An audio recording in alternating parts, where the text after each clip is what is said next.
Hello, bonjour, comment vas-tu? Ici c'est Lady Sonia. How are you? C'est Lady Sonia, je vais bien, j'ai la voix un peu cassée, je suis au lendemain de ma conférence au Gabon, une conférence juste extraordinaire. Comment vas-tu mon ami? Comment vas-tu mon frère, ma soeur? Comment vas-tu ma chérie? J'espère que tu vas bien. J'étais en train de penser à quelque chose ce matin et qui s'est réalisé en fait sous mes yeux. J'ai enfin compris quelque chose, la haine des gens. Les gens aiment te garder sous leur emprise. Les gens n'aiment pas vraiment te voir réussir. Les gens veulent réussir, mais ils n'acceptent pas que d'autres personnes réussissent. Une simple personne qui se lève pour réussir mérite d'être traitée de tout, mérite d'être salie, d'être calomniée, d'être cassée. Voilà. On ne peut pas encourager une personne à réussir, c'est pas possible. Et au début, je me demandais, mais pourquoi tant de haine? Pourquoi est-ce que ça se passe comme ça? J'ai finalement réalisé que les gens, ils aiment avoir de l'emprise, ils aiment être au-dessus. Et une personne qui investit en elle, une personne qui choisit de se développer, une personne qui choisit de lire des livres, une personne qui choisit de se mettre à part pour penser à sa destinée, une personne qui choisit d'aller de l'avant devient une menace. On veut garder les gens sous nous. Donc si toi, tu es dans un entourage où les gens sont habitués à te voir picoler, sortir avec des hommes, mal te comporter, etc., quelque part, ça les arrange. Ils savent que tu vas nulle part, tu ne vas pas les dépasser. Mais quand tu commences, par exemple, à prendre un coach, à prendre un mentor, à suivre des cours, à repartir à l'école, c'est-à-dire à vouloir investir sur ta vie pour avancer, là le problème naît. Maintenant on va commencer à se moquer de toi. Oui, on va utiliser les moqueries pour te casser. On va utiliser les humiliations, on va utiliser des armes de la jalousie, donc la haine gratuite, l'amertume, la rancune, les méchancetés, les ragots. On va essayer de déprécier les efforts que tu fais pour avancer. Tu sais quoi? N'écoute pas ces personnes-là, elles sont désabusées.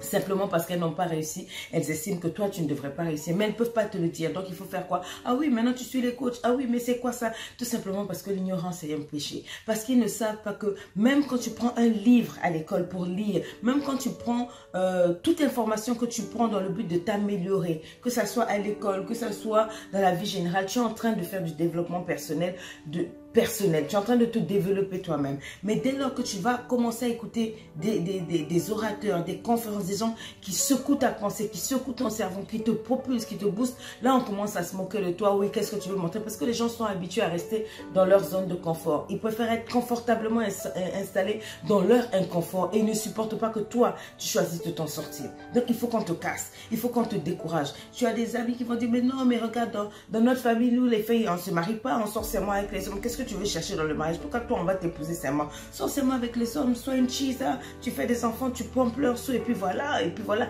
Non, elle ne va pas accepter que toi tu as décidé de kanga ciseaux, de fermer tes jambes pour aller quelque part et attendre l'homme de valeur qui mérite ta vie. Il faut qu'on te casse, il faut qu'on dise que non, on est toutes même chose. Alors qu'on n'est pas même chose.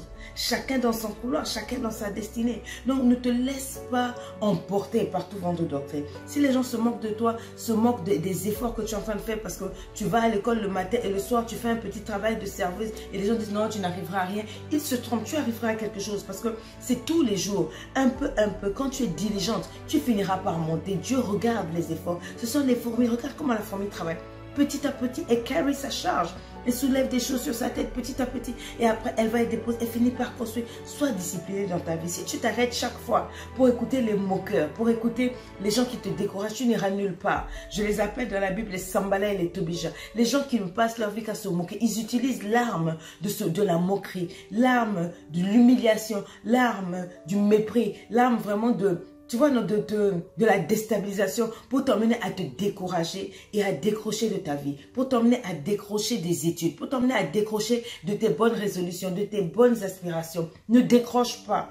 Bats-toi. C'est sûr que quand tu vas réussir, tu vas perdre des amis, tu vas perdre même des gens qui marchent avec toi parce que les gens ne sont pas habitués à encourager les autres à réussir. Moi, je suis le genre de femme, quand je vois une femme qui se lève dans des bonnes motivations, des bonnes dispositions, avec le cœur qu'elle a, quand elle réussit, oh my God, je suis encouragée, même si c'est à petite échelle, je suis encouragée, je me dis, si elle a pu le faire, c'est que c'est possible pour moi et j'encourage cette personne. J'applaudis les femmes qui se lèvent, j'applaudis les hommes qui se lèvent parce que j'aimerais qu'on applaudisse quand je me lève. Malheureusement, ça ne m'arrive pas vraiment.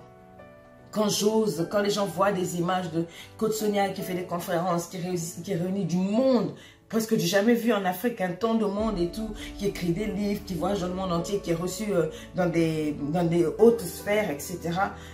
C'est la haine. C'est la haine et je trouve ça dommage, mais je ne peux rien faire parce que l'être humain est comme ça. J'ai compris en signant le pacte avec moi-même que Dès le moment où j'ai décidé de réussir, de m'améliorer, forcément j'aurai des gens qui vont me haïr, des gens qui ne vont pas me comprendre, qui ne vont pas savoir par quoi je suis passée, qui ont une spécialité en calomnie, une spécialité en haine, et ben ils vont se révéler. Donc qu'est-ce que je fais? Je ne m'en occupe pas, je zappe, je passe et je fais quoi? Je cale en l'air. Je t'invite à leur donner un coup de boule rotatif. Ce que tu as envie de faire, fais-le. En quoi est-ce que tu crois croiser? Même si ça semble stupide aux yeux des gens, c'est un rêve que Dieu a déposé en toi-même. N'attends pas que les gens comprennent tes rêves. N'attends pas que les gens te soutiennent. Soutiens-toi toi-même. Fonce, sois audacieux, c'est tout. Tu es un Dieu extraordinaire, même si tu es une personne extraordinaire, c'est l'extraordinaire de Dieu en toi qui fait un impact. Et c'est ça, de ça qu'il s'agit, d'accord? Donc, je te souhaite une très belle journée, beaucoup de courage. Lève-toi, prends tes rêves en main et n'écoute pas les mauvaises personnes. À la limite, sépare-toi d'elles. Tu n'as pas besoin de garder avec toi, autour de toi, des personnes qui ne croient pas en toi et qui passent leur temps à se moquer de toi. Si une personne ne peut pas respecter que tu es en train de te développer, une personne ne peut pas respecter que tu es en train de vouloir t'en sortir, eh bien, cette personne n'a rien à faire dans ta vie. Bye bye.